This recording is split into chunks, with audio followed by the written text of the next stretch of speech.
Welcome back to the Calyx Services channel. I am Thelma. We realize that we have not been doing videos on houseplants recently, so we decided to start a new mini-series featuring 4 of the more common houseplants. And today we're going to be looking at Philodendron. What are the other 3 houseplants?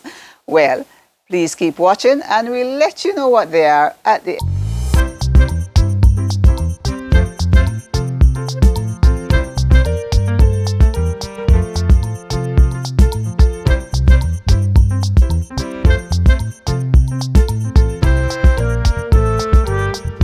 Welcome back and thanks for staying. Our regular viewers would remember that we did a video on philodendrons about 9 months ago called How to Rescue and Propagate 3 Varieties of Philodendrons, and if you missed it, I'll encourage you to take a look at it. Here are the plants 9 months later, and I just want to highlight the plants growing on the totem pole.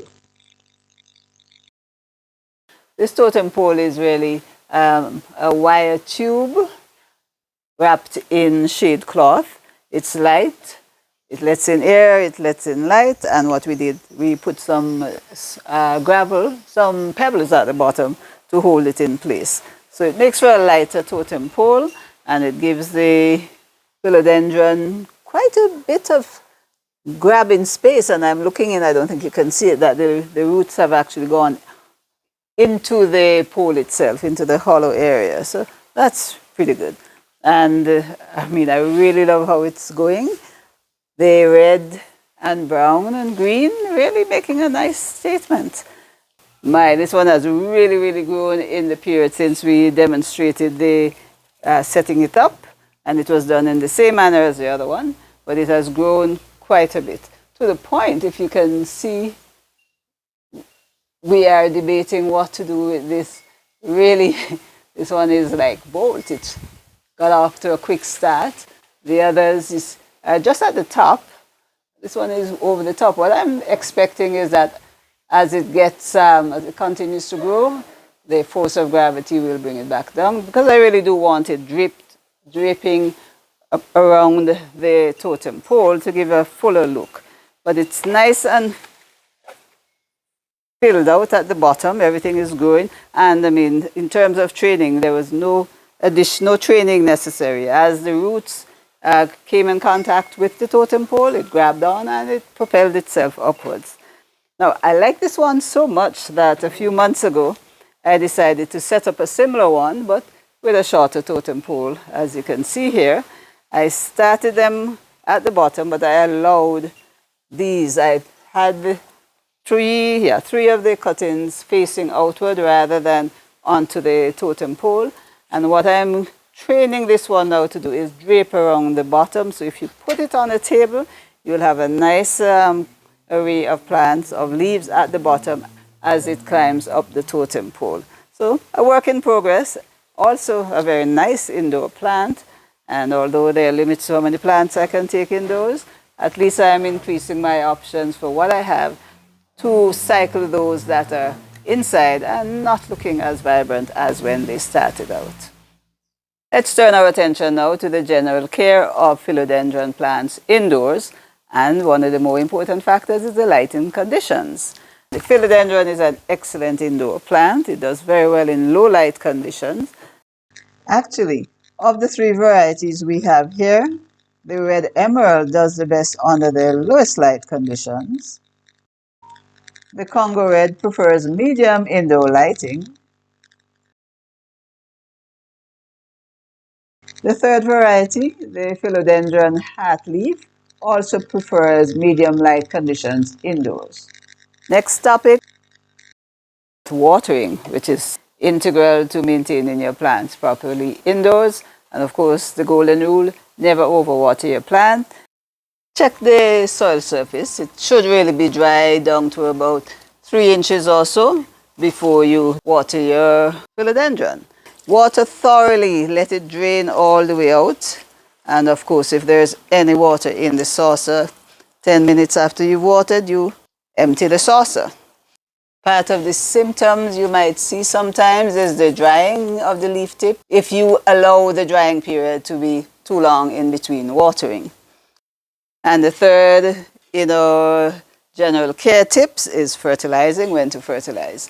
Now, do not over-fertilize your indoor plants. The general recommendation is a teaspoon of fertilizers, general purpose NPK, soluble in a gallon of water once a month. That is sufficient for most plants. Of course, you're guided by the appearance of the plants. You're looking for nice, healthy, glossy leaves. Next up, pests and diseases. Philodendrons are really affected by pests, but you have to be on the lookout for the usual scale insects, which affect most plants indoors. And to find them really, you need to look first in between the leaf axils and along newly emerging stalks. Check under the leaf, and yes, I am seeing that is a scale insect. And as I look closer into the leaf axils, I can see evidence of more scales. It's much easier to control scale insects at the early stages, as we're seeing here, rather than putting it off until the infestation builds. And what you do is take a clean, soft rag, dip it in rubbing alcohol, and very gently clean the upper surface of leaves as well as the underside of the leaves along the stems and that area at the bottom of the plant where scale insects and other pests like to hide. In terms of disease, the main threat would be root rots, which may happen if the soil remains wet for long periods of time. So, make sure your potting mix drains freely, that you do not overwater, and that you empty any water that drains into the plant saucer. Another important care tip is to keep an eye on whether or not your plant is becoming root bound. Now, if you see roots escaping the side, that is a good sign that maybe you need a larger pot. Select a pot that is about 2 inches wider in diameter than the existing pot and that it has adequate drainage holes. Now, it's an excellent time also to make sure you start off with the right potting mix, one that is free draining and fertile. We generally use a mix consisting of equal parts of soil, compost, and an ingredient that ensures drainage, and ingredients such as perlite or coarse river sand. Repotting is as simple as taking the plant out of the old pot, putting it into a new pot, filling it up with the new soil, pressing it in place, and watering it, and there you have it.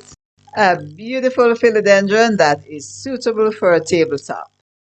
Let me leave you with one final tip.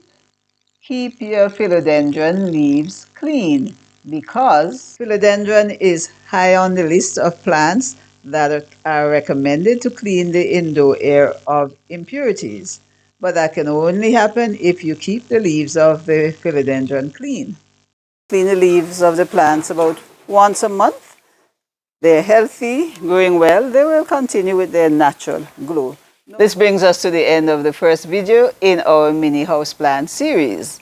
Now we'll continue this series with videos on Calathea, Peperomia, and Spathiphyllum, sometimes called the peace lily. If there are other houseplants that you'd like us to cover, please let us know in the comment box. Now, if you like this video, please give us a thumbs up, share it with your friends, and if you have not subscribed already, we'd encourage you to do so, because really that is the way we know that you appreciate the content that we've been providing. So until the next video, I am Thelma in the Calyx Garden saying thanks for watching, take care, and bye-bye.